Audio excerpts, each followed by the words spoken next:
Yes, hello once again, welcome back to Classic Dirt Bike TV, and I hope you're continuing to enjoy my video content with regards to looking at these old school vintage dirt bikes. Now, the 2023 racing season here in the UK is almost now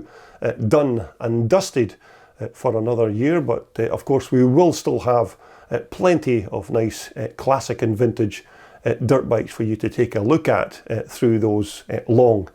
winter months. So if you haven't already subscribed to CDB TV, then I do hope you will take the opportunity to do that small thing, and that way you won't miss out on any future videos that I post here on my channel. Right now we're going to take a look at a bike that I came across quite early on in 2023, and this is a nice original example of one of these European race bikes. So let's dive straight into that video now and take a look at Billy Pentland's 1975 V75 250 Montesa Cappra. Okay, so in this next featured video we're going to take a look at another Spanish-built machine, which is a 1975 250 Montesa Cappra. Another nice classic European racer that was very popular in the mid-1970s when these kind of bikes were raced all over Europe. Now in 1975 these bikes were designated the V75, although the earlier 1974 models were titled the VR Montesas after Finnish Montesa rider Kalevi Vekkonen. Now those VR or Vekkonen replicas, as they were known, were certainly popular in their day, but that was of course until Japan started flooding Europe with their cheaper and faster machines, and it was around that same time that sales of not only Montesas but other European bikes like Bultacos and Maicos took a nosedive, and riders just couldn't wait to swap their European race bikes for the latest pocket rocket from Japan. But that's certainly not to say that these Montesas were bad bikes, because they were far from it. It's just that when the might of the big four of Suzuki, Yamaha, Kawasaki and Honda appeared in the UK in the 1970s, the likes of Montesa just couldn't compete with the volume of machines that Japan were producing at that time, and the writing was certainly on the wall for all European bike manufacturers that their days were certainly numbered when it came to bike sales. Now, our featured bike here is one of two almost identical Montesa machines belonging to Scottish rider Billy Pentland, who originally bought two of these bikes from another owner called Mark Bradbury, whose original idea was to rebuild both of those bikes, but Mark never actually got round to doing that, and so the bikes were then purchased by Billy. And when Billy first bought both of the bikes, they were both non-runners, and this featured machine here was the first of the two bikes that he managed to get up and running, and even then this bike here still required a fair bit of work to get it to this stage. And so as we begin with the bike's chassis now, as far as I'm aware, the frame on this bike had already been all prepped and painted prior to Billy buying the bike, but he couldn't be sure as to what kind of condition the engine was actually in, because it had been sitting around for many years and wasn't running at the time. So he thought the best thing to do was just to do a full strip down and rebuild of the motor, and in the process then he'd have a better idea of its condition, and of course he would be able to fix its original problem of it not running. Now, during the engine's rebuild, the initial prognosis was actually quite good because most of the engine's internals were in pretty good shape, and even more surprising was that this engine was still on its original bore from 1975, and so basically the engine was then rebuilt with new bearings, gaskets and seals. And the reason for the engine's initial not running wasn't really found, because after Billy finished building the motor and it was back in the frame, with some fresh fuel added, it just fired up third prod on the Kickstarter. So the chances are that the non-running was probably down to something like maybe a blocked carb jet or some stale fuel that was stored in the tank. But certainly back in the day, these V75 250 Montesa engines were without doubt powerful two-stroke power plants that, as I remember, had a 5-speed gearbox and the usual wet multi-plate clutch. Now, this Mikuni carburetor isn't, of course, the correct part for our Spanish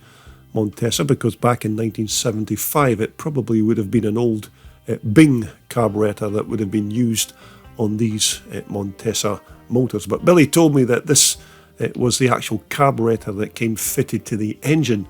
when he first bought it, and it just seemed that the motor ran fine with it bolted in place. And as I just mentioned, our 250 Montesa had a 5-speed gearbox with, of course, that side pull clutch operating lever as well. And it was a pretty standard wet oil-cooled multi-plate clutch that was in this engine as well. But to provide the sparks for the ignition, as I remember, I think it was a quite modern CDI Motoplat flywheel type of ignition system on our Monte motor, and as per the old Spanish Bultacos of their day, these Montesas also had a similar forward folding kickstarter as well. But the bike's exhaust system is in fact still the original 1975 item that, as you can see, comes out of the cylinder and then loops underneath the bike's chassis, just like many of the other off-road bikes of this early 1970s period. But it was a very simple one-piece type of construction, again just like the old Honda Elsinores of their day. But in the coming years you would certainly see manufacturers of off-road bikes then fixing the exhaust systems on their machines to a much more modern up and over the engine type of configuration, where they were kept out of harm's way and away from any kind of stones or other track debris that would otherwise damage them. But at the front end of our 75 Montesa, we still have the original forks fitted to this bike, complete with their rubber gaiters there as well, which helped keep all of that dirt and crud from the racetrack entering those inner stanchions and possibly damaging those precious fork seals. But as I remember, I think these forks were pretty good on these smaller Montesas. There wasn't much scope for any adjustment or tuning, but they certainly did give the rider just short of 9 inches of movement here at the front end. But certainly these Spanish-made beater forks were much the same suspension units that were used on the Spanish Bultacos way back in the day. And as I said, these were pretty basic in their operation, but they were still good enough for a smaller, lighter motocross bike from 1975. But these front drum brakes and hubs were said to be one of the plus points on our V75 250, because even for an old school drum brake stopper, this Little Drum still did a very good job of putting the anchors down when you needed to slow up or maybe stop the bike, because around the 220 pounds mark, our little Montesa wasn't exactly a heavy bike, so these brakes, and this front one in particular, was more than up to the job. And as you'd expect, it was much the same story here on this back brake as well, which again was good enough to lock up this rear wheel when it was required. But that quite sizable rear drive sprocket isn't, of course, the original part for this bike from 75, which I suspect is just another part that came with the bike when Billy first bought it, but it's certainly substantially larger than the original Montesa part, so maybe the original owner of this bike wanted it to be a bit of a sprinter and geared it for short, tight racetracks. But certainly both the front and the rear hubs, as you can see, are made from light alloy, and it looks like our particular hub here has had some repairs done down the years, which isn't surprising on a bike that's now heading for its 48th motocross birthday. But moving on to our Montesa's back end, we have the 1975 original beater piggyback gas and oil filled shocks, but those springs that are fitted them, Billy told me, are recent replacements and not the stock 75 parts from that year. But again, for mid-1970s motocross suspension, these beaters would have been considered quite high-tech for their day, because you did have a bit of scope for making slight changes to the rebound and damping by adjusting the spring tension and maybe adding or reducing the gas pressure inside the shock. But again, these beaters were also used on those Bultaco Pursang racers from the mid-1970s. But in terms of their operation on the track, these still performed very well, and they were perfectly suited to a light, flickable two-stroke racer such as our nippy Montesa 250. Now, of course, as you're aware, weight is key when designing these off-roaders, and anything you can do to keep the weight down has to be a bonus, and that's why Montesa manufactured these fuel tanks from fiberglass, which was just before the days of plastic fuel cells on our off-road machines. But nevertheless, the shape and the design of these V75 fuel tanks is one of the parts that always make these Montesas instantly recognisable. And Billy's tank here is still in its stock 1975 patina with its original graphics, and of course that Montesa tank badge as well. But these old school fiberglass tanks certainly don't take too kindly to our modern day fuels, so it's quite a good idea to just drain them down after each race event to stop our modern day petrol additives from eating them away from the insides. But as far as comfort goes on our Montesa, it was quite a firm seat that was bolted onto our 75 250. Now, it was maybe not as deep and as plush as some of the other off-roaders of its day, but then again, this was an off-road bike and not something that you would want to use on the road or highway. But either way, it was certainly firm, but just about soft enough to help absorb any jolts on a bumpy racetrack. And so up here at the sharp end of our Montesa, as you can see, the handlebars, the grips, the cables and levers are all modern replacements, which were really only changed just to suit Billy's own personal riding style, but he told me that he still has the bike's original bars, levers and other controls all tucked up safely at home, and these replacements are really just to make it easier for Billy to control and handle the bike.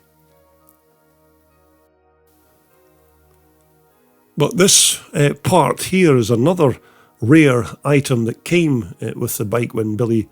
first bought it. This is the original front plate that was fixed to the bike when it was sitting in the Montesa dealership back in 1975. So it's very rare to see one of these dealership plates, because most of them were never really sold with the bikes. So this is another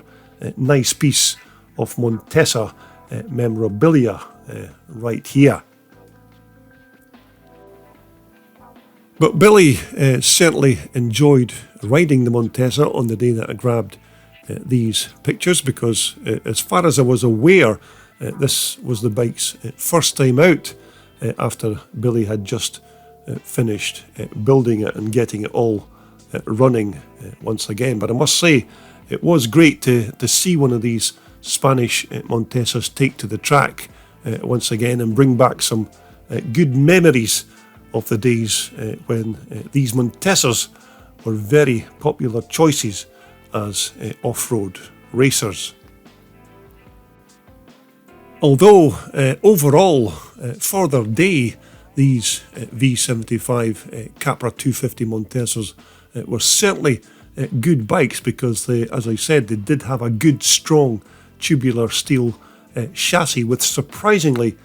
good suspension on the front and at the rear, which even in 1975 terms was still considered quite good for its day. And of course, to power that chassis, we had that Montesa 250 two-stroke engine, which again was quick, powerful and very reliable, which is about all you could really ask of a mid-1970s motocrosser. But it was really the great Kalevi Vikkonen who put these Spanish Montesas on the motocross map when he was their works rider in 1972, when he raced a Montesa as one of the first European bikes to take a fourth place in the 250 World Championships in that year. And it was also in March of 1973, while he was riding a 360 prototype, that he also won a 500 Grand Prix in Belgium, beating the great Roger de Coster and, of course, fellow Finn Heikki Mikkola. And that's exactly why that in 1974 the company then named these Montesas as the VR or Vikkonen replicas in honour of that famous victory. But of course the following year, and as in our case here on Billy's bike, that title was then changed to simply the V75 Cappra. But certainly this is another fine example of one of these relatively rare Spanish racers that you just don't see on the tracks in this modern day. And on the day that I shot these pictures, it was another nice bit of nostalgia watching Billy put his Montesa through its paces and then relive those great days of the 1970s when these European race bikes were a common sight, racing against the Maicos, Bultacos and Ossas of their day. Well, I hope you enjoyed that walk around Billy Pentland's quite rare and original 250 Montesa Cappra. As I said, it's another one of those quite rare machines that you very seldom see taking part in classic racing in this modern day. So when we come back to CDB TV for our next featured bike, we're going to take a look at this 1980 250 CR Honda Red Rocket. Now this is not a fully original bike, but this is another one of those beautiful machines turned out by PDE Engineering here in the UK. And this particular bike is absolutely bristling with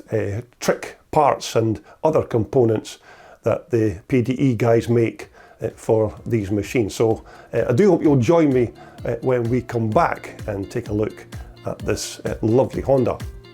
But until the next time, from all of us here at Classic Dirt Bike TV, it's goodbye for now.